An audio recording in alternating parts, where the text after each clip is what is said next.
அனைவருக்கும் வணக்கம். இன்னைக்கு வீடியோவில் என்ன பார்க்க போகிறோம் அப்படின்னா 12th எத்திக்ஸ் புக்கில் இந்திய பண்பாடும் சமயங்களும் அப்படின்ற லெசன் நம்ம ஏற்கனவே பார்த்துருப்போம்.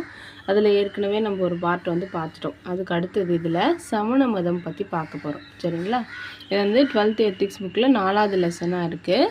இந்தியாவில் பழம்பெரும் சமயங்களில் சமண சமயமும் ஒன்று தான் அப்படின்னு சொல்கிறாங்க. இந்திய மக்களால் இந்த சமயம் பின்பற்றப்படுது.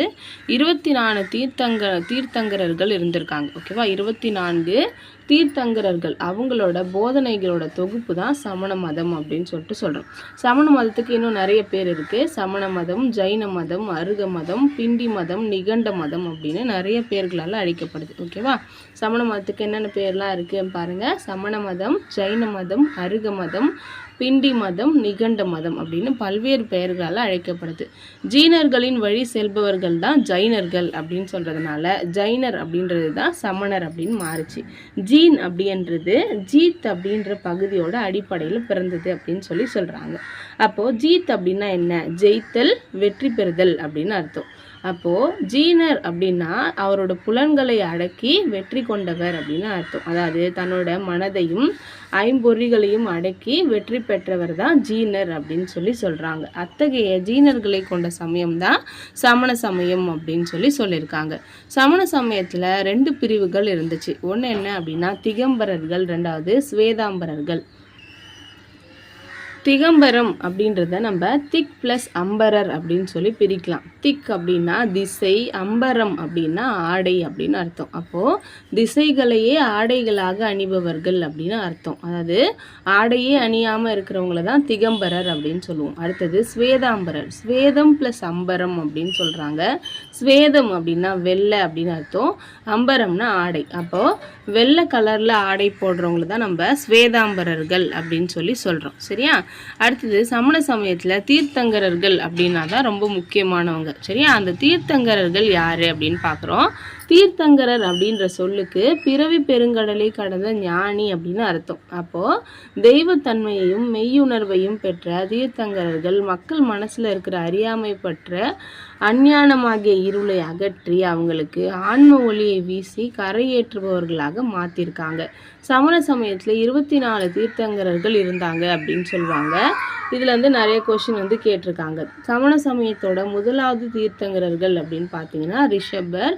23வது தீர்த்தங்கரர் பார்சவநாதர். 24வது தீர்த்தங்கரர் வர்தமானர் அப்படின்னு அழைக்கப்படுற மகாவீரர். ஓகேவா? 24 தீர்த்தங்கரர்கள் இருந்தாங்க. அதில் ஃபஸ்ட்டு யார் அப்படின்னா ரிஷபர், 23வது பார்சவநாதர், 24வது தான் மகாவீரர். மகாவீரரோட இயற்பெயர் என்னது? வர்தமானர் அப்படின்னு சொல்கிறாங்க. அப்போது வர்தமான மகாவீரர் தான் சமண சமயத்துக்கு புத்துயிர் அளித்து அதை செம்மைப்படுத்தி அமைப்புடையதாக மாற்றினாரு அப்படின்னு சொல்கிறாங்க. ஓகேவா? அப்போது 24 தீர்த்தங்கரர்கள் இருக்காங்க இல்லையா, அவங்கள இயக்கிய மூல பெண் தெய்வங்கள் என்னென்ன இருக்குது அப்படின்னா அதோட சின்னம் என்ன அப்படின்னு கொடுத்துருக்காங்க. ஆதிநாதர் அப்படின்னு சொல்லப்படுற ரிஷபர், அவர் தான் 1வது தீர்த்தங்கரர். அவரை இயக்கிய பெண் தெய்வம் சக்கரேஸ்வரி அப்படின்னு சொல்லியிருக்காங்க. அதோட சின்னம் காளை அப்படின்னு சொல்லியிருக்காங்க. அடுத்தது அஜிதநாதர், அஜிதபலா அப்படின்னு சொல்லியிருக்காங்க யானை. இந்த டேப்லெட் காலம் அந்த அளவுக்கு ரொம்ப முக்கியமானது கிடையாது, ஜஸ்ட் தெரிஞ்சுக்கிட்டா போதும் உங்களுக்கு. அடுத்து சம்பவநாதர் துரிதாரி குதிரை, அபிந்தநாதர் காளி குரங்கு, சுமதிநாதர் முகாகாளி சிகப்பு வாத்து.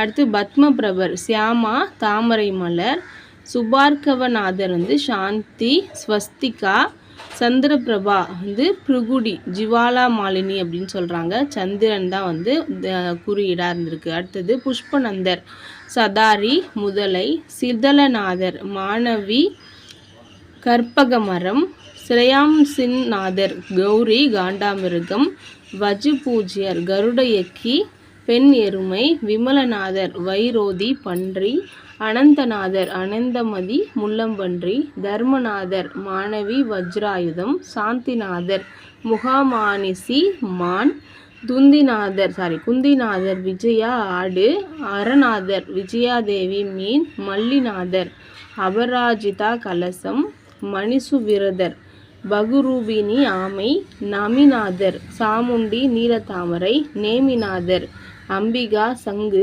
பார்சவநாதர் பத்மாவதி பாம்பு, வர்தமானர் சித்தாக்கியா, சிங்கம். இதை மட்டும் ஞாபகம் வச்சுக்கோங்க. ஓகேவா? வர்த்தமானம் தான் வந்து ரொம்ப முக்கியமானவர். மகாவீரரை இயக்கிய பெண் தெய்வம் சித்தாக்கியா, சிங்கம் அப்படின்னு சொல்லி கொடுத்துருக்காங்க. அடுத்ததாக வர்த்தமான மகாவீரர் பற்றி பார்க்குறோம். இவரோட இயற்பெயர் வர்த்தமானர். இவர் தான் சமண சமயத்தோட கடைசி தீர்த்தங்கரர். தேடலின் விளைவாய் சுகங்களை துறந்து துறவரம் மேற்கொண்டவர் அப்படின்னு சொல்கிறாங்க. ஏன்னா வர்த்தமானர் வந்து ஒரு மன்னர் வம்சத்தில் பிறந்தவர். அதனால் அவர் என்ன பண்ணுறாரு அப்படின்னா அந்த மன்னர் வாழ்க்கையை துறவரம் கொண்டு என்ன பண்ணுறாரு அப்படின்னா ஞானம் வந்து பெற்றார். 12 ஆண்டுகள் கடந்து ரிஜிபாலிகா அப்படின்னு சொல்லப்படுற இடத்துல சால் மரத்தின் அடியில் கைவல்யா அப்படின்னு சொல்லப்படுற ஆன்மீக ஞானத்தை வந்து அடைஞ்சார் அப்படின்னு சொல்லி சொல்கிறாங்க. அதுக்கு பிறகு மகாவீரர்னு சொல்கிறாங்க. வர்த்தமானர் அப்படின்றவர் இந்த ஆன்மீக ஞானம் அடைந்ததுக்கு அப்புறமா தான் என்ன பண்ணுறோம் மகாவீரர்னு அழைக்கப்படுறாரு.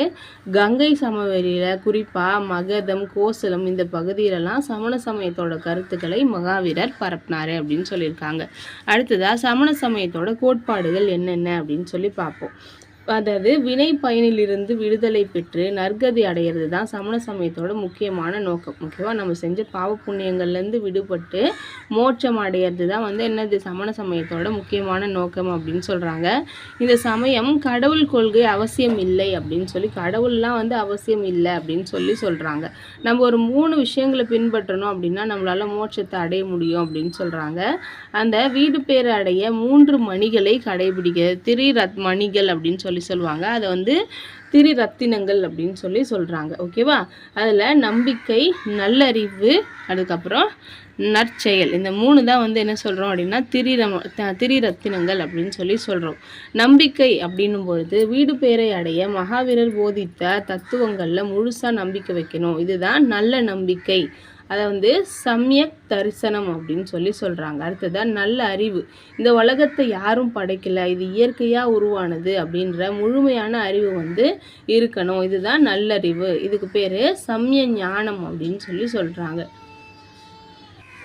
அடுத்ததான் நற்செயல். கொல்லாமை, பொய் பேசாமை, திருடாமை, சொத்து சேர்க்காமை, கற்புடைமை, இந்த 5 நற்செயல்களையும் பின்பற்றணும் அப்படின்னு சொல்கிறாங்க. இதுக்கு பேர் சம்யக் சரித்திரம் அப்படின்னு சொல்கிறாங்க. ஒன்று கொல்லாமை, பொய் சொல்லாமை, அதுக்கப்புறம் திருடாமை, சொத்து சேர்க்காமை, கற்புடைமை. ஓகேவா? அடுத்தது சமண சமயத்தில் 5 பெரும் நோன்புகள் இருந்துச்சு. அதை வந்து பஞ்ச மகாவிரதம் அப்படின்னு சொல்கிறாங்க. அது என்னென்ன அப்படின்னா ஃபஸ்ட்டு அஹிம்சை. அஹிம்சை அப்படின்றது என்ன அப்படின்னா எந்த உயிருக்கும் தீங்கு செய்யாமல் இருக்கிறதுக்கு பேர் தான் அஹிம்சை அப்படின்னு சொல்கிறோம். 2வது உண்மை பேசுதல். அதை வந்து வாய்மைன்னு சொல்கிறோம், சத்தியா அப்படின்னு சொல்கிறாங்க. அடுத்து திருடாமை. அதை வந்து அஸ்தையா அப்படின்னு சொல்லுவாங்க. பிறர் பொருளை திருடாமல் இருக்கிறது தான் திருடாமை. சொத்துக்கள் சேர்த்தலை விடுதல், அதாவது பற்றுகள் இல்லாமல் இருக்கிறது தான் வந்து இதுக்கு அர்த்தம். அபாரிகிரகா அப்படின்னு சொல்கிறாங்க. அடுத்ததாக தன்னடக்கம். இதுக்கு பேர் பிரம்மச்சரியம் அப்படின்னு சொல்கிறாங்க. சமண மதத்தோட கொள்கைகள் என்னென்ன அப்படின்னு பார்த்தீங்கன்னா மிக உயர்ந்த கொள்கை வந்து சியாத்வாதம் அப்படின்னு சொல்லப்படுறது. அதுக்கு இன்னொரு பேர் அநேகாந்தவாதம் அப்படின்னு சொல்கிறாங்க. சமண சமயத்தோட உயர்ந்த கொள்கை சியாத்வாதம் அல்லது அநேகானந்த வாதம். ஒரே பொருள் பல இயல்புகள் பொருந்தியதாக இருக்கிறதுக்கு பேர் தான் அநேகாந்தவாதம் அப்படின்னு சொல்கிறாங்க. அதாவது ஒரே ஒரு பொருள் பல்வேறு கோணங்களில் பார்க்கும்போது பல்வேறு வகையான இயல்புகளில் இருக்கிற மாதிரி தெரியும். எந்த பொருளை குறித்தும் நம்ம வந்து ஒரு திட்டவட்டமான முடிவை வந்து வெளியிட முடியாது. அதுதான் வந்து இதோட அர்த்தம். சரியா? எடுத்துக்காட்டுக்கு பார்த்தீங்க அப்படின்னா ராமன் அப்படின்னு ஒருத்தனுக்கு மகன் அப்படின்னா அந்த மகன் இன்னொரு குழந்தைக்கு தந்தையாக இருக்கலாம், இல்லை இன்னொருத்தனுக்கு அண்ணனாக இருக்கலாம், தம்பியாக இருக்கலாம், இல்லை இன்னொருத்தனுக்கு மாமனாக இருக்கலாம். அப்போது ஒரே ஒரு பொருள் தான் ராமன் அப்படின்றவன். அவன் 4 திசையிலேருந்தும் பார்க்கும்பொழுது 4 வகையான உறவுகளில் அவன் வந்து இருக்கிறான் அப்படின்னு சொல்கிறாங்க. ஓகேவா? அப்போது இதுதான் நம்ம அநேகாந்தவாதம் அப்படின்னு சொல்கிறாங்க. ஒரு பொருள் 7 வகையாக இருக்கலாம் அப்படின்னு சொல்கிறது தான் சியாத்வாதம் அப்படின்னு சொல்லியிருக்காங்க. சரியா? சமணர்களோட அடிப்படை கோட்பாடுகள் வந்து மற்றவங்களுக்கு கஷ்டம் கொடுக்கக்கூடாது. அதை தான் இன்னா செய்யாமைன்னு சொல்லுவோம். திருவள்ளுவர் கூட இதை எழுதியிருப்பார். அடுத்தது அருளுடைமை, கொல்லாமை, புலால் மறுத்தல், இந்த 4ம் இணைந்தது தான் அகிம்சை அப்படின்னு சமண சமயம் சொல்லுது. சமண சமயத்தோட வாழ்வியல் நெறிகளை நவ பதார்த்தங்கள் அப்படின்னு அழைக்கிறாங்க. ஓகேவா? ஒரு வாழ்க்கையில் ஒருத்தர் எப்படி இருக்கணும் அப்படின்றது தான் வந்து நவ பதார்த்தங்கள்னு சொல்கிறோம். அதில் ஃபஸ்ட்டு வந்து ஜீவன், நல்லது கெட்டது அப்படின்னா எதுவுமே இல்லாமல் உள்ளபடி இருக்கிறது தான் ஜீவன் அப்படின்னு சொல்கிறாங்க. அதாவது நல்வினை தீவினை அகற்றி தானாகவே அனைத்தையும் உள்ளது அப்படின்ட்டு புரிஞ்சுக்கிறதுக்கு பேர் ஜீவன் அப்படின்னு சொல்கிறாங்க. அடுத்தது அஜீவன், உடலோடு கட்டுண்ட நிலையில் இன்ப துன்பங்களை தூய்க்கிறதுக்கு பேர் அஜீவன் அப்படின்னு சொல்கிறோம். அடுத்தது புண்ணியம், நல்ல எண்ணம் நல்ல செயல் நல்ல சொல் இதனால் வர்றது புண்ணியம். பாவம்னா தீய எண்ணம் தீய செயல் தீய சொல் இதனால் வருது. அடுத்ததாக ஊற்று, அதுக்கு பேர் இன்னொன்று ஆசிரமம்னு சொல்லியிருக்காங்க. உயிரிகள் செய்த பாவ புண்ணியங்களுக்கு பயன்கள் வந்து சேரும் அப்படின்னு சொல்கிறாங்க. அடுத்ததாக செரிப்பு, இதுக்கு சம்வலர் அப்படின்னு சொல்கிறாங்க.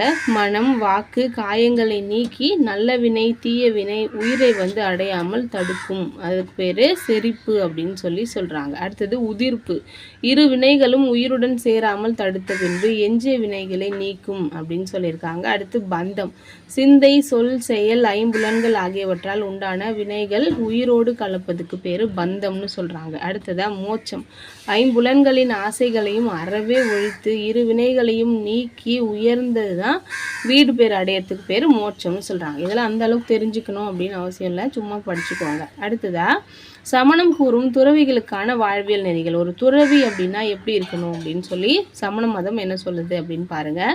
சமண துறவிகள் கடுமையாக துறவற வாழ்க்கையை மேற்கொள்ளணும் அப்படின்னு சொல்லுது.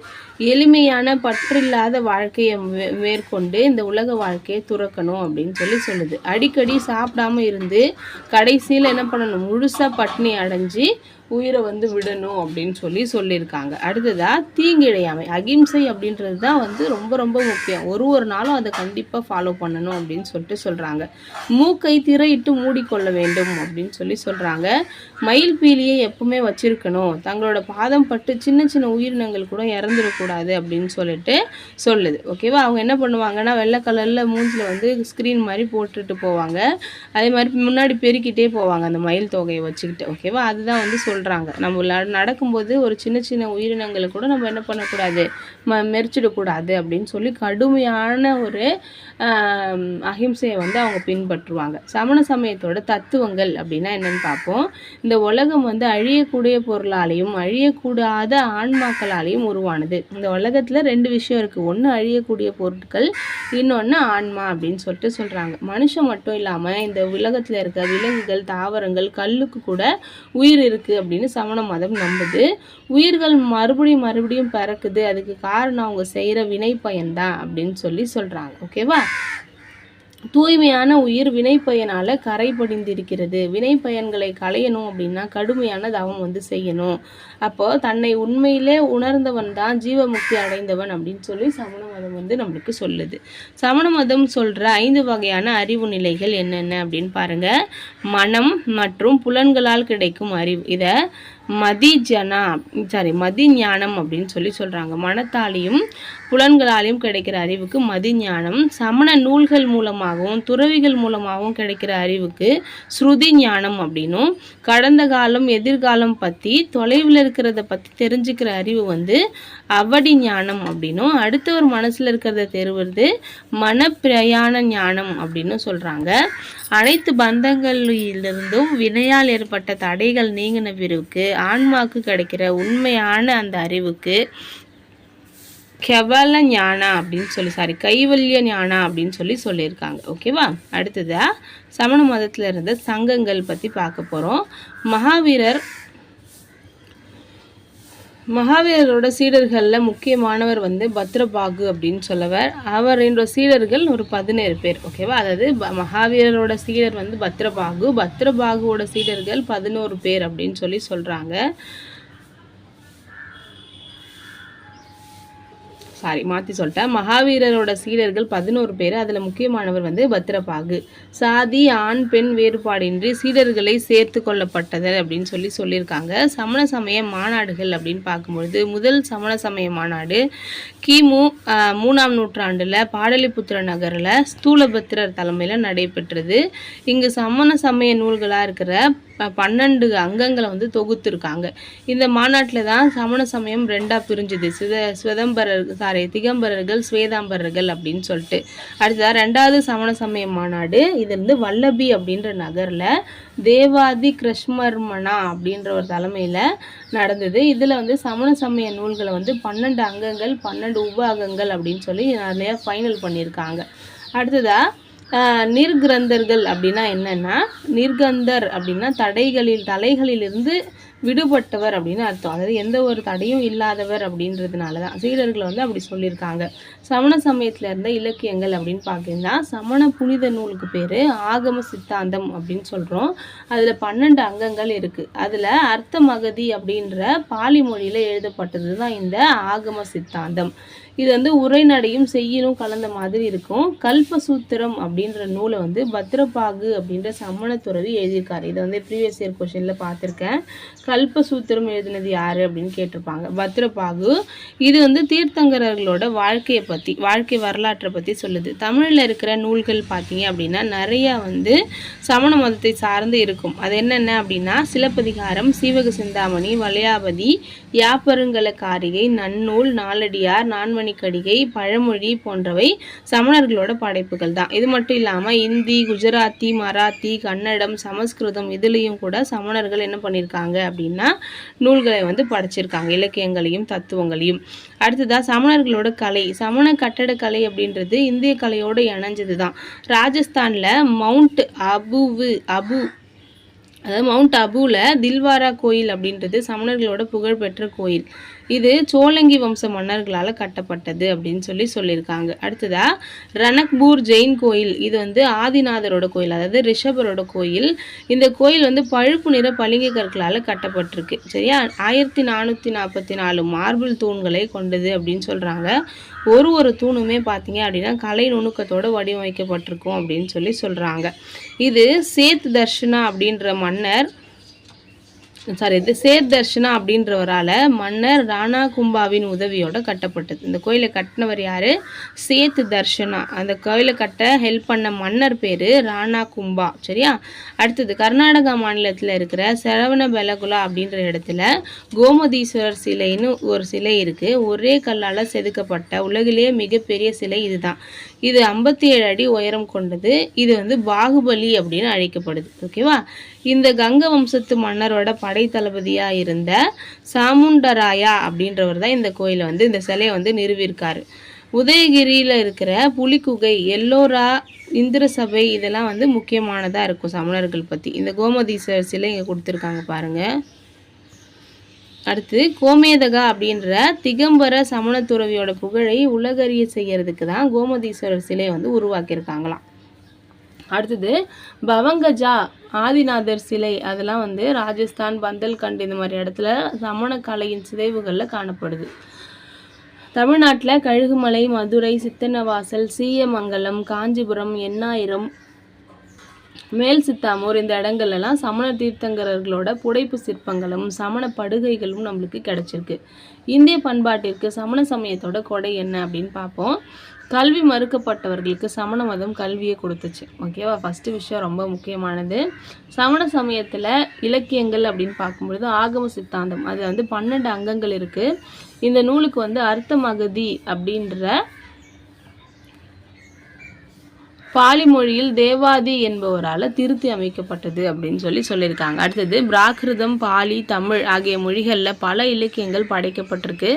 தமிழ்லையும் நன்னூல், சீவக சிந்தாமணி, வளையாபதி, நாலடியார் இந்த மாதிரி நூல்களை சமணர்கள் தான் கொடுத்துருக்காங்க. வடமொழியிலையும் இலக்கணம், அகராதி, குறியீட்டு முறை, கணிதம் இந்த துறைகளில் சமணர்கள் சிறப்பாக இருந்திருக்காங்க. சமண சமய கலைகளின் கட்டடக்கலை மிகவும் சிறப்பு வாய்ந்தது. இவங்க வந்து ஸ்தூபிகள், கோயில்கள் இதெல்லாம் கட்டியிருக்காங்க. கோயிலில் பார்த்தீங்கன்னா முழு உருவ சிலையை வைத்து வழிபட்டிருக்காங்க.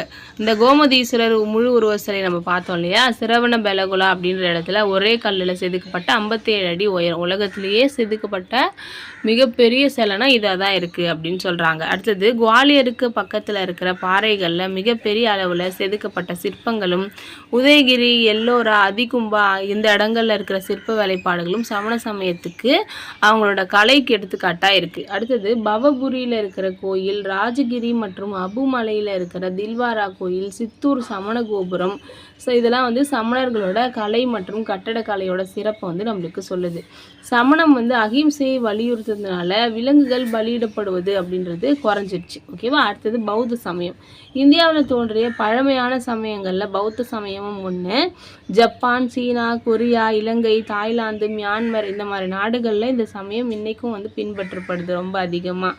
இக்கால சமூகத்தில் நிலவிய மூட நம்பிக்கைகள், சடங்குகள், சிக்கலான நடைமுறைகள், ஏற்றத்தாழ்வுகள் இது எல்லாத்தையும் வந்து அதிகமாக இருந்ததுனால தான் பௌத்த சமயம் உருவாச்சு அப்படின்னு சொல்லி சொல்கிறாங்க. ஓகேவா. சமூகத்தில் மூட நம்பிக்கைகள், சடங்குகள், சிக்கலான நடைமுறைகள், ஏற்றத்தாழ்வுகள் இதெல்லாம் அதிகமாக போய் மக்கள் வந்து அந்த முன்னாடி இருந்த இந்து மதத்தின் மேலே வெறுப்பு கொண்டு இருப்பாங்க. அதனால தான் வந்து என்ன பண்ணுது பௌத்த சமயமே தோன்றுச்சு அப்படின்னு சொல்லி சொல்கிறாங்க. இதுக்கு முக்கியமான காரணம் புத்தரோட ஆளுமை, எளிமையான கொள்கைகள், அது மட்டும் இல்லாமல் பௌத்த மதத்துக்கு மன்னர்கள் கொடுத்த ஆதரவு இதெல்லாம் வந்து பௌத்த சமயம் ஈஸியாக பரவுறதுக்கு ஹெல்ப் பண்ணுச்சு. பௌத்தம் அப்படின்றது புத்தரோட போதனைகள் அடிப்படையால் தோற்றுவிக்கப்பட்ட ஒரு சமயம். இதுக்கு பேர் சாக்கிய மதம் அப்படின்னு சொல்கிறாங்க. பௌத்த சமயம் பார்த்தீங்க அப்படின்னா பாலி பௌத்தம், திருமறை பௌத்தம், தென்னாட்டு பௌத்தம், தேரவாதம், ஸ்திரதவாதம் அப்படின்னு பல பேர்களில் அழைக்கப்படுது. ஓகேவா. பாலி பௌத்தம், திருமறை பௌத்தம், தென்னாட்டு பௌத்தம், தேரவாதம், தவிரவாதம் அப்படின்னு சொல்லிட்டு பல பேர்களில் அழைக்கப்படுது. ஃபஸ்ட்டு புத்தர் பற்றி பார்த்துடலாம். இவரோட இயற்பெயர் சித்தாந்தர். சரியா.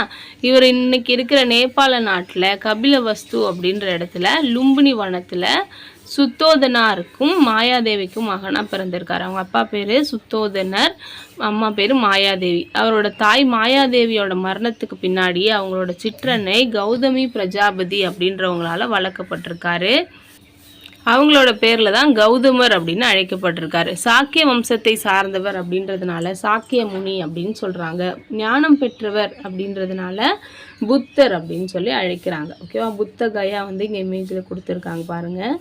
புத்தர் ஒரு நாள் நகர்வலத்தின் போது ஒரு 4 வகையான காட்சிகளை பார்க்குறாரு. அந்த காட்சிகள் அவரோட வாழ்க்கையே மாற்றிடுச்சு அப்படின்னு சொல்கிறாங்க. என்னென்ன அப்படின்னா வயது முதிர்ந்த மனுஷன், நோயாளி, பிணம், துறவி இவங்க படுற கஷ்டத்தை பார்த்து அதை போக்கணும் என்ன வழி அப்படின்னு சொல்லி ட்ரை பண்ணுறாரு. அதனால அவரோட அரச வாழ்க்கையை துறந்து துறவியாக மாறுறாரு. ஓகேவா.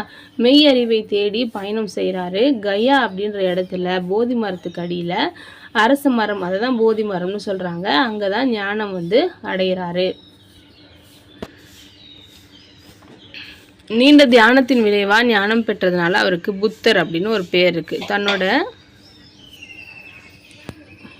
முதல் உரையை வந்து சாரநாட்டில் இருக்கிற மான் பூங்காவில் நிகழ்த்தினார். அதுக்கு பேர் வந்து தர்ம சக்கர பரிவர்த்தனா அப்படி இல்லைன்னா சட்ட சக்கரம். அவரோட உரைக்கு பேர் தர்ம சக்கர பரிவர்த்தனா அல்லது சட்ட சக்கரம் அப்படின்னு அழைக்கப்படுது. அடுத்ததாக புத்த மதத்தில் இருந்த கொள்கைகள் அப்படின்னு பார்க்கும்பொழுது 4 ஆரிய சத்தியங்கள், அதாவது 4 பேருண்மைகளை வந்து சொல்லியிருக்காரு. அதில் ஃபஸ்ட்டு வந்து இந்த உலக வாழ்க்கை வந்து துன்பமானது அப்படின்னு சொல்லியிருக்காரு. நோய், பிணி, மூப்பு, சாக்காடு இந்த 4 வகையான துன்பங்கள் நம்மை தொடர்ந்து கொண்டே இருக்குது அப்படின்னு சொல்லியிருக்காரு. சரியா. இந்த உலக வாழ்க்கை துன்பமானது காரணம் அதில் 4 விஷயங்கள்: நோய், பிணி, மூப்பு, சாக்காடு அப்படின்னு சொல்லிட்டு. சரியா. நாம் இன்பமாக வாழணும் அப்படின்ற தன்னல ஆசை தான் துன்பத்துக்கு காரணம் அப்படின்னு சொல்கிறாங்க. அப்போ ஆசையே துன்பத்துக்கு காரணம் அப்படின்னு சொல்கிறாங்க. தன்னல ஆசைகளை விட்டொழித்தால் துன்பங்கள் அறவே நீங்கும் அப்படின்னு சொல்கிறாங்க. அப்படி சொல்லும் பொழுது 8 வகையான நல்ல வழிகளை மேற்கொண்ட ஆசைகளை இல்லாமல் துன்பங்கள்லேருந்து விடுபட்டு நம்ம ஞானம் அடையலாம் அப்படின்னு சொல்கிறாங்க. அந்த 8 வகையான நல் வழிகள் என்னென்ன அப்படின்னு பார்ப்போம். அதை வந்து அஷ்டாங்க மார்க்கம் 8 ஃபோல்டு தாட்ஸ் அப்படின்னு சொல்கிறாங்க. பௌத்த சமயத்தில் உலகத்தோட அமைப்புக்கு முக்கியத்துவம் கொடுக்கல. அது மட்டும் மாறா மனிதனோட ஒழுக்க நடைமுறைக்கு தான் முக்கியத்துவம் கொடுத்துருக்காங்க. ஆசை தான் துன்பத்துக்கு காரணம் அப்படின்னு சொன்னால் மட்டும் போதாது, அதை அகற்றுறதுக்கு என்ன வழி அப்படின்றதையும் காட்டணும். அதனால தான் துன்பத்தை போக்குவதற்காக புத்தர் ஒரு 8 வகையான வழியை வந்து சொல்லியிருக்காரு. அது என்னென்ன அப்படின்னா, நல்ல நம்பிக்கை, நல்ல எண்ணம், நல் வாக்கு, நற்செயல், நல் வாழ்க்கை, நல் முயற்சி, நற்சிந்தனை, நல் தியானம். இந்த விஷயம்லாம் பண்ணணும். ஓகேவா? எல்லாமே நல்லது. நம்பிக்கை, நல்ல எண்ணம், நல்ல வாக்கு, நல்ல செயல், நல்ல வாழ்க்கை, நல்ல முயற்சி, நல்ல சிந்தனை, நல்ல தியானம். இதெல்லாம் பண்ணும்பொழுது நம்ம வந்து ஆசைகளை விடுத்து நம்ம என்ன பண்ணலாம் அப்படின்னா மோட்சத்துக்கு போகலாம் அப்படின்னு சொல்கிறாங்க. வாழ்வியல் இடைவெளி அல்லது மத்திய மார்க்கம், இது ரொம்ப ரொம்ப முக்கியமானது. பௌத்த சமயத்தில் அதிகமாக உண்டு உறங்கி வாழும் இன்ப வாழ்க்கைக்கு இடமும் கிடையாது அப்படின்னு சொல்லியிருக்காங்க. ஓகேவா? உண்ணாமல் உறங்காமல் தன்னைத்தானே வருத்தி வாடுதலும் கூடாது. அதாவது ஒரு லைஃப் இருக்குது அப்படின்னா ரொம்ப சொகுசாகவும் இருக்கக்கூடாது, ரொம்ப வந்து துறவரம் அப்படின்ற பேரில் உடம்பு வந்து ரொம்ப வருத்திக்கிட்டும் இருக்கக்கூடாது. ரெண்டுத்துக்கும் நடுவில் கடுமையான நிலைப்பாடை தவிர்த்து எளிய வழியில் நம்ம நற்கதியை அடையணும். இதுதான் வந்து இடைவழி அல்லது மத்திய மார்க்கம் அப்படின்னு சொல்கிறாங்க. என்னென்னா புத்தர் வந்து துறவரம் போகலாம் அப்படின்னு சொல்லிட்டு போவார். போகும்போது என்ன ஆகும் அப்படின்னா, இதுக்கு முன்னாடி அவர் வந்து ராஜா வாழ்க்கை வாழ்ந்தார். ஏன்னா அவரும் வந்து ஒரு ராஜா தான் இல்லையா? அதனால் ராஜா வாழ்க்கையில் வந்து ரொம்ப சொகுசாக வந்து வாழ்ந்திருப்பார், தரையில் கால் கூட படாத மாதிரி. ஆனால் துறவரம் போகும்போது என்ன பண்ணுவார், ஒரேடியாக சாப்பாடெல்லாம் விடும்போது திடீர்னு என்ன ஆகும் அப்படின்னா, நோய் வந்து மரணத்தோட படுக்கைக்கு போயிடுவார். அப்போது இந்த பக்கமும் இல்லாமல் இந்த பக்கமும் இல்லாமல் மிடில் வந்து நம்ம இருந்தோம் அப்படின்னா நம்ம வந்து மோட்சத்தை அடையலாம் அப்படின்னு சொல்லியிருப்பார். அதுதான் மத்தியம மார்க்கம். பௌத்தத்தோட சில கோட்பாடுகள் என்னென்ன அப்படின்னு பார்ப்போம். பௌத்தம் மனித இனத்தை ஒட்டுமொத்தமாக அறநெறிப்படுத்துறது தான் முக்கியம் அப்படின்னு சொல்லியிருக்காங்க. புத்தர் கடவுள் இருக்கிறாரு அப்படின்றத ஏற்றுக்கவும் இல்லை, மறுக்கவும் இல்லை. கடவுள், உயிர், சடங்கு இதை பற்றியும் அவர் சொல்லவும் இல்லை. தம்மை வழிபடும்படியும் அவர் சொல்லலை. தன்னோட கருத்துக்களை மட்டும் என்ன பண்ணுறாரு, நல்ல வாழ்க்கைக்காக பாதையாக வந்து சொல்லியிருக்காரு. ஓகேவா? அப்போது மகாவீரர் சமண சமயம் பார்த்தீங்க அப்படின்னா கடவுளை வந்து ஏற்றுக்கலை. ஓகேவா? இயற்கை தான் பிரதானம் அப்படின்னு சொல்லிச்சானா புத்தர் வந்து அதை பற்றி எதுவுமே சொல்லலை. கடவுள் இருக்காருன்னு சொல்லலை, இல்லைன்னு சொல்லலை. அடுத்ததான் நிர்வாணம் அப்படின்னா என்னன்னு பார்க்குறோம். மெய் அறிவு அப்படின்னு சொல்கிறாங்க தமிழில்.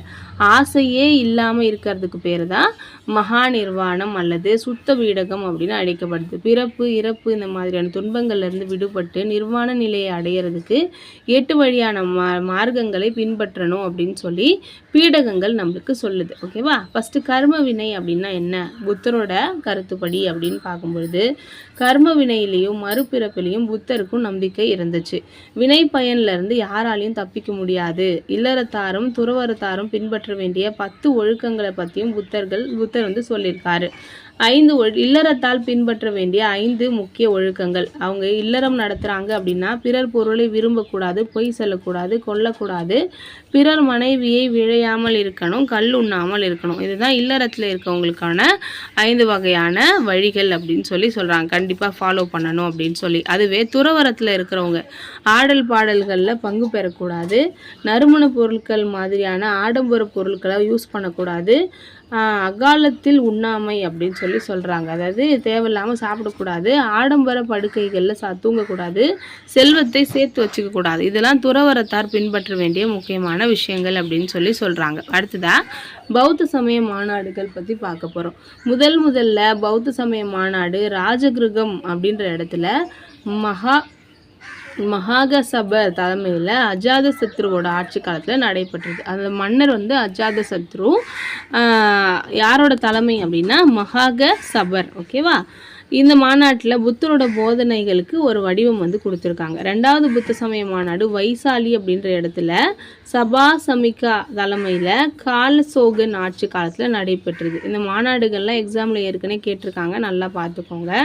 3வது பௌத்த சமய மாநாடு பாடலிபுத்திரம் அப்படின்ற இடத்துல மொக்காலி புத்ததிசா அப்படின்ற ஒரு தலைமையில் அசோகர் காலத்தில் நடைபெற்றது. இந்த மாநாட்டில் பௌத்த தத்துவ விளக்கங்கள் அப்படின்னு சொல்லப்படுற அபிதம்ம பீடகம் அப்படின்ற நூலை வந்து தொகுத்திருக்காங்க. 4வது புத்த சமய மாநாடு குந்தல்வனம் அதாவது காஷ்மீர் என்ற இடத்துல வசுமித்திரர் தலைமையில் கனிஷ்கர் காலத்தில் நடைபெற்றது. இந்த மாநாட்டில் பௌத்த சமய நூல்கள் பீடகங்களோட விளக்க உரையை வந்து விபாஷங்கள் அப்படின்னு சொல்லுவோம். அதை வந்து தொகுத்திருக்காங்க. இந்த மாநாட்டில் பௌத்த சமய மாநாடு பௌத்த சமயம் வந்து 2ஆ பிரியுது. ஒன்று ஹீனயானம், இன்னொன்று மகாயானம் அப்படின்னு சொல்லி சொல்கிறாங்க. ஓகேவா? சமண சமயம் வந்து ஃபஸ்ட்டு மாநாட்டிலே பிரிஞ்சிருக்கும், திகம்பரர் ஸ்வேதாம்பரர் அப்படின்னு. அதான் புத்த சமய மாநாடு 4ஆவது மாநாட்டில் பிரியுது புத்த சமயம். என்ன அப்படின்னா ஹீனயானம் மகாயானம் அப்படின்னு சொல்லிட்டு. சரியா? ஃபஸ்ட்டு பௌத்த இலக்கியங்கள் என்னென்னலாம் இருக்குது அப்படின்னு பார்த்துக்கலாம். பௌத்த இலக்கியங்கள் பெரும்பாலும் பாலி மொழியில் எழுதப்பட்டிருக்கும். பௌத்த சமயத்தோட புனித நூலாக வந்து திரிபீடகம் அப்படின்னு சொல்லி சொல்கிறாங்க. திரிபீடகம் அப்படின்னா 3 கூடைகள் அப்படின்னு சொல்கிறாங்க. அது என்னென்ன அப்படின்னு பாருங்கள். சுத்த பீடகம், வினய பீடகம், அபிதம்ம பீடகம். சுத்த பீடகம் அப்படின்னா புத்தரோட போதனைகள் அடங்கிய தொகுப்பு. வினய பீடகம் அப்படின்னா ஆண் பெண் துறவிகள் கடைபிடிக்க வேண்டிய விதிமுறைகள். அபிதம்ம பீடகம் அப்படின்னா பௌத்த தத்துவ விளக்கங்கள். இதை பல்வேறு காலங்களில் இதை தொகுத்திருப்பாங்க. வட்டகாமினி அபயன் அப்படின்னு சொல்லப்படுற இலங்கை மன்னர் காலத்தில் தான் இதை வந்து நூலாக வந்து மாறுச்சு அப்படின்னு சொல்லிட்டு மகாவம்சம் அப்படின்ற பௌத்த நூல் வந்து பீடகங்களை பற்றி சொல்லியிருக்கு. ஓகேவா? இந்த 3 வகையான பீடகங்களை பற்றி மகாவம்சம் தான் சொல்லுது. அதை வட்டகாமினி அபயன் அப்படின்ற இலங்கை மன்னர் தான் வந்து என்ன பண்ணார், தொகுத்தாரு, நூலாக்குனாரு அப்படின்னு சொல்லியிருக்காங்க. மகாவம்சம் தீபாவம்சம் 2மே வந்து பாலி மொழியில் எழுதப்பட்டது, இலங்கையை சார்ந்த நூல்கள். அது மட்டும் இல்லாமல் புத்தரை பற்றி ஜாதக கதைகள் இருக்குது. புத்தரோட முற்பிறப்பி, அவர் வந்து இந்த புத்தராக இந்த டைம் பிறந்திருக்காருலே, அவரோட முன்னாடி பிறவியில் அவரோட வாழ்க்கையில் நடந்த சம்பவங்களை அடிப்படையாக வச்சு எழுதியிருப்பாங்க. தேரா கதைகள் புத்த பிக்குகள் மூலமாக எழுதப்பட்டது. தேரி கதைகள் பௌத்த பிக்குணிகளால் எழுதப்பட்டது அப்படின்னு சொல்கிறாங்க. தமிழ் மொழியில் மணிமேகலை, வீரசோழியம், குண்டலகேசி இதெல்லாம் பௌத்த சமய மாநாடுகள். சரியா? அடுத்தது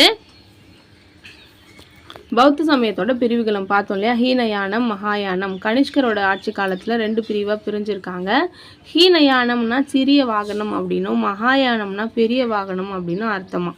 2மே புத்தரை குறித்து அவரோட கொள்கைகள் குறித்தும் வேறுபாடோட இருக்குது அப்படின்னு சொல்லியிருக்காங்க. என்னென்ன வேறுபாடுகள் அப்படின்னு பார்ப்போம். ஹீனயானம் அப்படின்றது புத்தருக்கு உருவ வழிபாடு அவங்க பண்ண மாட்டாங்க. ஆனால் மகாயானம் ஃபாலோ பண்ணுறவங்க புத்தரோட உருவத்தை வச்சு வழிபடுவாங்க. அடுத்தது ஹீனயானத்தில் வீடு போயிட அடைவதற்காக துறவரம் அப்படின்றது தான் முக்கியம் அப்படின்னு சொல்லுவாங்க. மகாயானம் வந்து துறவரத்தை வலியுறுத்தலை. அடுத்தது தன்னோட முயற்சியிலே ஒருத்தன் மெய்யறிவு பெறணும் அப்படின்னு ஹீனயானம் சொல்லுது. போதிசத்துவர்களோட துணையோடு தான் மெய்யறிவை அடைய முடியும் அப்படின்னு மகாயானம் நம்புது. பாலி மொழிக்கு ஹீனயானம் முக்கியத்துவம் கொடுத்துச்சு. மகாயானத்தில் சமஸ்கிருதத்துக்கு முக்கியத்துவம் கொடுத்தாங்க. ஹீனயான சொன்னாங்க ஆன்மா அப்படின்றது இல்லை அப்படின்னு. ஆனால் மகாயானம் ஆன்மாவை நம்புகிறாங்க. புத்தரோட கருத்துக்களை தான் கடைபிடிக்கிறாங்க. ஆனால் இந்த மகாயானத்தில் பார்த்தீங்கன்னா இந்து சமயம் மாதிரியே சடங்குகள் செல்வாக்குகள் அதிகமாக இருக்குது அப்படின்னு சொல்கிறாங்க. சரி, அடுத்தது ஜைன் பௌத்தம் அப்படின்னு ஒரு வார்த்தை கொடுத்துருக்காங்க. பௌத்தத்தோட வழிமுறை தான் ஜென் பௌத்தம். இது ஒரு தனி சமயம் கிடையாது. ஜென் அப்படின்ற சீன மொழி சொல்லுக்கு தியானம் அப்படின்னு அர்த்தம். அப்போது ஜென் அப்படின்றது எதை போதிக்கிறது அப்படின்னா ஏதும் இல்லை அப்படின்னு சொல்கிறாங்க. இதன் பொருள் நீயாக இரு அப்படின்றது தான் வந்து ஜென் பௌத்தம் அப்படின்னு சொல்லியிருக்காங்க. அடுத்தது புத்தரோட பிரிவுகள். நம்ம ஹீனயானம் மகாயானம் புத்த மதத்தோட பிரிவுகள் பார்த்தோம் இல்லையா? பிற்காலத்தில் வஜ்ரயானம் அப்படின்னு ஒரு பிரிவு வந்து தோன்றுச்சு. வஜ்ரயானம் அப்படின்னா வைர வாகனம் அப்படின்னு அர்த்தம். அது பௌத்தத்தில் மாந்திரீக யோகத்தை பரிந்துரைக்கிறது அப்படின்னு சொல்கிறாங்க. திபெத், பூட்டான் என்ற நாடுகளில் கடைபிடிக்கப்படுது அப்படின்னு சொல்கிறாங்க. அடுத்ததாக பௌத்த சங்கங்கள். புத்தரோட கொள்கைகளை பரப்பிய சமய நிறுவனங்கள் தான் சங்கங்கள் அப்படின்னு சொல்கிறோம். பௌத்த சங்கத்தில் புத்தரோட தர்மம் வந்து போதிக்கப்பட்டது. ஆண் துறவிகளுக்கு பிக்குகள் அப்படின்னும், பெண் துறவிகளுக்கு பிக்குணிகள் அப்படின்னும் அழைக்கப்படுது. இந்த சங்கத்தில் குடும்ப உறுப்பினர்களுக்கும் இடம் வந்து கொடுத்துருக்காங்க. அவங்களுக்கு பேர் உபாசகர்கள். சரியா? அடுத்தது பௌத்தத்தோட கட்டடக்கலை. புத்தர், போதிசத்துவர் இவர்களோட நினைவு சின்னங்கள் மீது கல்லால் கட்டப்பட்ட ஸ்தூபிகள் மாதிரியான கட்டடங்கள் தான் வந்து இருக்குது. இது வந்து நினைவு சின்னங்களாக இருந்திருக்கு. இதில் மட்டும் அழகிய வேலைப்பாடுகளோட புத்தரோட வாழ்க்கை வரலாறுகளை பொறிச்சு வச்சுருக்காங்க. குகை கோயிலை உருவாக்கியவர்கள் தலைவர்களும் இவங்க தான் அப்படின்னு சொல்கிறாங்க. பர்கூத், சாஞ்சி, அமராவதி இந்த இடங்கள்ல ஸ்தூபிகள் இருக்குது. கன்ஹேரி, கார்லே இந்த இடங்களில் குகை கோயில்கள் இருக்குது. பௌத்த சமயத்தோட சிற்பக்கலையை பறைசாற்ற மிகச்சிறந்த கலை சின்னங்கள் வந்து கனிஷ்கர் காலத்தில் தான் உருவாச்சு. அதுக்கு வந்து காந்தார கலை அப்படின்னு சொல்லுவோம். அடுத்தது புத்த சமயம் இந்தியாவில் தோன்றதுனால இந்திய பண்பாட்டோட தனித்தன்மை வெளிநாடுகளுக்கும் பரவுச்சு அப்படின்னு சொல்கிறாங்க. பௌத்த பிக்குகளும் அறிஞர்களும் பௌத்த சமயத்தை பரப்ப வெளிநாடுகளுக்கு போகும்பொழுது இந்திய பண்பாட்டையும் தங்களோட கொண்டு போனதுனால இந்திய பண்பாடு China, Mongolia, Manchuria, Korea, Japan, Burma, சாவகம், சுமத்ரா, இந்தோனேஷியா இந்த மாதிரி நாடுகளுக்கும் பரவுச்சு. பௌத்த சமயத்தை தழுவி அந்நியர்களும் வந்து புண்ணிய பூமியான வேற்றுமையில் ஒற்றுமை கண்ட இந்தியாவுக்கு புனித பயணம் மேற்கொண்டதாலேயும் இந்திய பண்பாடு சிறப்பாக இருந்துச்சு அப்படின்னு சொல்கிறாங்க. அடுத்தது ஜாவாவில் இருக்கிற போராபுதூர் ஸ்தூபி ஆசியாவிலே சிறந்த பௌத்த சமயத்தோட ஒரு சமய சின்னம் அப்படின்னு சொல்கிறோம். பௌத்த கட்டடக்கலைக்கும் சிற்பக்கலைக்கும் உன்னதமாக இது இருக்குது அப்படின்னு சொல்கிறாங்க. இங்கே தங்கம், வெள்ளி, தந்தம், மரம் இதனால் பௌத்த சிற்பங்கள் செதுக்கப்பட்டிருக்கு அப்படின்னு சொல்கிறாங்க. இதுதான் போராபுதூர் ஸ்தூபி. எவ்வளோ அழகாக இருக்குது பாருங்கள். தாய்லாந்தில் வந்து பௌத்த சிற்பங்களோட உறைவிடமாக இருக்குது. பௌத்த பூமியாகவும் தாய்லாந்து கருதப்படுது. இங்கேயும் பார்த்தீங்கன்னா பௌத்த சிற்பக்கலை இன்னைக்கு வரைக்கும் தொடர்ந்து வளர்ச்சி அடைஞ்சிட்டே வருது. இலங்கையில் அசோகர் காலத்தில் பௌத்த சமயம் பரப்பப்பட்டது. 4ஆம் நூற்றாண்டு, அதாவது பொது ஆண்டு 4ஆம் நூற்றாண்டை சேர்ந்த சுண்ணாம்பு கல்லாலான புத்தரோட நின்ற நிலையில் இருக்க சிற்பம் இலங்கை அனுராதபுரம் அருங்காட்சியகத்தில் வைக்கப்பட்டிருக்கு. அடுத்ததாக இந்திய பண்பாட்டிற்கு பௌத்த சமயத்தோட கொடை. இன்னைக்கு உலகம் பெரும் சமயங்களில் ஒன்றா பௌத்த சமயம் இருக்குது. பௌத்த பல்கலைக்கழகங்கள் இந்தியாவில் என்னெல்லாம் இருந்துச்சு அப்படின்னா நாலந்தா, விக்ரமசீலா, ஓதாந்தபுரி, சோமபுரா, ஜெகத்தலா, வல்லபி இதெல்லாம் இந்தியாவில் இருந்த பௌத்த சமய பல்கலைக்கழகங்கள். அடுத்தது விலங்குகளை பலியிடும் கொடிய பழக்கம் பௌத்தர்கள் வெறுத்தாங்க. அதனால் கடவுளை மனித வடவில் வணங்கினாங்க அப்படின்னு சொல்லியிருக்காங்க. ஓகேவா? அதாவது நம்ம வந்து பார்த்தீங்க அப்படின்னா நம்ம கோயிலெல்லாம் பார்த்தீங்கன்னா கடவுளோட உருவங்களில் நிறைய ஆயுதங்கள், அதுக்கப்புறம் நிறைய வந்து டிஃப்ரெண்ட் டைப்பில் விலங்குகளோட உருவங்களை கூட நம்ம கடவுளாக வந்து வழிபட்டிருப்போம். ஆனால் அவங்க வந்து கடவுளை வந்து மனுஷ வடிவிலே வழிபட்டிருக்காங்க. பௌத்த விகாரங்கள் பிரதிபலிப்பு தான் சைவ வைணவ சமயத்தார மடாலய பணிகள் அப்படின்னு சொல்றாங்க. பாலி, தமிழ் இந்த மாதிரி மொழிகளில் பௌத்த இலக்கியங்கள் அதிகமாக எழுதியிருக்காங்க. குண்டலகேசி, மணிமேகலை, வீரசோழியம் இந்த மாதிரி பல இலக்கியங்கள் தமிழில் வந்து இயற்றப்பட்டு பௌத்தத்தோட கொடைகளாக இருக்குது. மகாவம்சம், தீபவம்சம் இந்த மாதிரியான இலங்கை பௌத்த நூல்கள் பழங்கால இந்தியாவோடையும் இலங்கையோட வரலாற்றை பற்றி நம்மளுக்கு சொல்லுது. காந்தார கலை, மதுரா கலை பாணிகள் பௌத்தம் இந்தியாவுக்கு கொடுத்த கொடை அப்படின்னு சொல்றாங்க. புத்தரோட உயர்ந்த அறக்கோட்பாடுகள், கொள்கைகள் இதெல்லாம் இந்திய பண்பாட்டோட அடித்தளம் அப்படின்னு சொல்றாங்க. வைதிக சமயத்துக்கு எதிரான மறுப்பு இயக்கமா மட்டும் இல்லாம அது சமுதாய மாற்றத்தையும் ஏற்படுத்துச்சு. புத்தர் வந்து சாதி வேறுபாட்டை கண்டித்தார் அப்படின்னு சொல்றாங்க. அடித்தட்டு மக்களுக்கு புரியாத சாத்திரங்களுக்கு எதிராக மக்களுக்கு புரிகிற மாதிரியான வாழ்வியல் வழிகாட்டியா பௌத்த சமயம் இருந்திருக்கு. பௌத்த மதம் தான் முதல்ல கட்டமைக்கப்பட்ட ஒரு அமைப்பு முறையை உருவாக்குச்சு. அதன் விளைவாதான் சங்கம், அங்கங்கள் அப்படின்னு சொல்லி கல்வியை அனைத்து பிரிவுக்கும் கொண்டு சேர்த்தாங்க. நாலந்தா, தட்சசீலம், விக்ரமசீலம் இந்த மாதிரியான பல்கலைக்கழகங்கள் உலக அளவில் புகழ் பெற்றது. பௌத்தம் வந்து வெளிநாடுகளுக்கு பரவதுனால இந்தியா, சீனா மாதிரியான அயல் நாடுகளுக்கும் வந்து இந்தியாவோட உறவு வந்து இருந்துச்சு. இது மிகப்பெரிய பண்பாட்டு பாலமாகவும் இருந்துச்சு அப்படின்னு சொல்லியிருக்காங்க. சரியா? நெக்ஸ்ட் வீடியோவில் நம்ம இன்னும் இந்தியாவில் இருக்கிற மற்ற சமயங்களை பற்றி தெரிஞ்சுக்கலாம். இந்த வீடியோ உங்களுக்கு யூஸ்ஃபுல்லாக இருக்கும் அப்படின்னு நம்புகிறேன். நெக்ஸ்ட் வீடியோவில் பார்க்கலாம். Thank you.